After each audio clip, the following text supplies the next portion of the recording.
Hello வணக்கம், இது உங்கள் சிவி ஜோன். எல்லாரும் எப்படி இருக்கீங்க? இன்னைக்கு பார்த்தீங்கன்னா சூப்பரான வீக்லி டாஸ்க் போச்சு. இதில் பார்த்தீங்கன்னா எல்லாருமே அவங்கவுங்க கதாபாத்திரத்தை ஓரளவுக்கு நல்லாவே பண்ணியிருந்தாங்க. குறிப்பாக அருணோட கேரக்டரை சூப்பராக பண்ணியிருந்தார். அது கண்டிப்பாக பாராட்டே ஆகணும். அதேமாதிரி வர்ஷினி செம்மையாக பண்ணியிருந்தாங்க. அதுக்கப்புறம் பார்த்தீங்கன்னா நம்மளுடைய ராணவ் கொஞ்சம் ஓவர் பர்ஃபார்மன்ஸாக இருந்தாலும் அவரால் என்னென்ன நிரூபித்து காட்ட முடியுமோ அதை பண்ணியிருந்தார். அதுக்கப்புறம் சத்யா சூப்பராக பண்ணியிருந்தார். மற்றபடி யாருமே பெருசாக வந்துட்டு நாட்டமே காமிக்கலை. மற்றபடி ஓரளவுக்கு இருந்துச்சு. அதே மாதிரி ஜாக்லினோடது ரொம்ப கிரிஞ்சாக இருந்துச்சு. அவங்க டீச்சர் மாதிரி நடந்துக்கல. ரியா ஒரு விஷயத்த சொல்கிறாங்க. ரியாவோட ஆக்ஷனில் வந்துட்டு போன வாரம் நம்ம அருண் எப்படி கலாச்சாரம் அந்த மாதிரி கலாய்க்கிறாங்க. எந்த டீச்சர் அந்த மாதிரி கலாய்ப்பாங்கன்னு தெரியல. ஸோ அவங்களோட கேரக்டர் மீறி தான் நிறைய விஷயங்கள் பண்ணியிருந்தாங்க. அதுக்கப்புறம் பிரின்சிபல் கிட்ட சண்டை போட்ட விஷயங்களாக இருந்தாலும் சரி, எல்லாத்தையுமே கொஞ்சம் எக்ஸ்ட்ரீம் லெவலுக்கு போயிட்டாங்க. அதேமாதிரி அவங்க ட்ரெஸ்ஸிங்குக்குமே கரெக்டாக அவங்களுக்கு செட் ஆகலை. இந்த ராட்சசன் படத்தில் வர வில்லி மாதிரியே இருந்தாங்க. ஸோ கொஞ்சம் ஒரு மாதிரி தான் இருந்துச்சு. அதில் பார்த்தீங்கன்னா சரி, இப்போ ஆர்ஜி ஆனந்த் ஏதாவது ஒன்று பண்ணுவாங்க. உங்களுக்கே தெரியும், முத்துக்குமரன் எப்படி வந்துட்டு தேடி ஏதாவது ஒரு விஷயம் பண்ணணும்னு நினைப்பாரோ அதே மாதிரி ஆர்ஜி ஆனந்தையும் பார்த்தீங்கன்னா ஏதாவது ஒரு விஷயம் பண்ணணும்னு நினைப்பாங்க.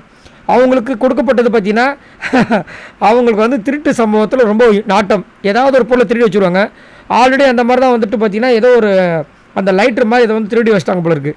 அதுக்கப்புறம் சொல்லி அதுக்கப்புறமா இவங்களை வந்து ஜாக்லின் தான் கூப்பிட்டு வருவாங்க. அதுக்கப்புறம் பொருளை எடுத்து கொடுப்பாங்க. அதுக்கு பதில் காஃபி குடிப்பீங்களான்னு கேட்டிருப்பாங்க. அதுக்கு வேறு மாரல் டீச்சர் என்ன சொல்கிறாங்க, திருடுறதுக்கு முன்னாடி அக்கம் பக்கம் இந்த பக்கம் பார்க்கணுமா. அதாவது ஃபன்னாக பண்ணலாம், வேணான்னு சொல்ல, ஆனால் அந்த கேரக்டரை விட்டு கொடுக்காம பண்ணணும்.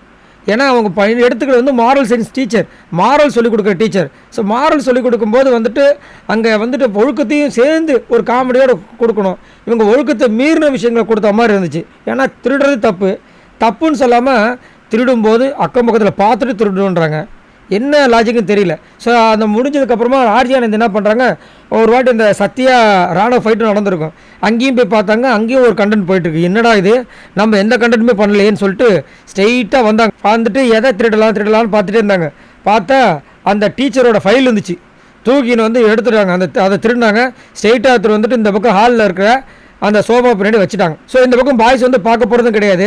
ஸோ கேர்ள்ஸ்க்கு தெரியுமானு தெரியல. ஆனால் நாளைக்கு காலையில் எந்திரிக்கும் போது எல்லாருக்கும் ஒரு பெரிய ஷாக்கிங்கை வந்துட்டு ஆர்ஜி ஆனந்த் கொடுக்க போகிறாங்க. ஏன்னா அது முக்கியமான ஃபைல், அந்த ஃபைலையே தூக்கிட்டாங்க. ஸோ பார்க்கலாம். அதேமாதிரி உங்களுக்கு ஆர்ஜி ஆனந்தியோட பர்ஃபார்மன்ஸ் பிடிச்சிருக்கான்றதை சொல்லுங்கள். பட் இந்த வாரம் முழுக்க ரொம்ப சைலண்ட்டாக இருக்காங்க. இந்த மாதிரி கேரக்டர் ஆர்ஜி ஆனந்தியோட கேரக்டர் கிடையாது. ரொம்ப சேஃபாக ப்ளே பண்ணுறாங்க. இப்படியே கண்டினியூ பண்ணாங்கன்னா கண்டிப்பாக அடுத்த வாரம் நாமினேஷன்ஸில் வந்தாங்கன்னா கண்டிப்பாக ஊற்றிட்டு போயிடுவாங்க. சரி, பார்க்கலாம். உங்களோட கருத்தை சொல்லுங்கள். உங்களுக்கு யாரோட கேரக்டர் மனசு டச்சபுளாக இருந்துச்சு? மறக்காமல் கமெண்ட்ஸ் பண்ணுங்கள். பாய் நண்பர்களே.